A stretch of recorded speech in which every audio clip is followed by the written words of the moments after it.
तर बघा आता नुकती आलेली आहे मी शॉपवरती आणि हा सगळा असा पसारा तुम्हाला जो मागं दिसतोय तो दाखवतो. पूर्ण माझं मशीन भरले, फक्त 2-3 दिवस झालं शिवून टाकायचं चालू आहे. हा काउंटर पूर्ण भरलेला तो आता सगळा मी माझ्या मशीनवरती ठेवला आहे. फक्त त्याला ओव्हरलॅप करायचं आहे आणि प्रेस करायचं आहे त्यासाठी.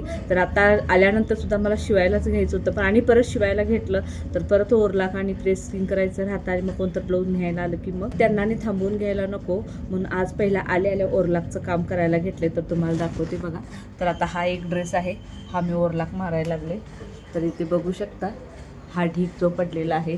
तर ही ब्लाऊज आहेत, हे ड्रेस, परत हे जे साऊथ इंडियन ड्रेस शिवले ते सगळं असा ढीग आहे. ह्याच्या खाली देखील ब्लाऊजांचा असा ढीग पडला आहे, बघू शकता तुम्ही. तर हे सगळं आता ओव्हरलॅप मारून प्रेस करून व्यवस्थित असं ठेवून द्यायचं, म्हणजे क्लायंट आले की त्यांना लक्षात लगेच द्यायला येतं.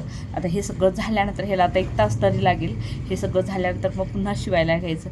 तर दिवसाला 6-7 ब्लाऊज तर व्हायला लागलेत.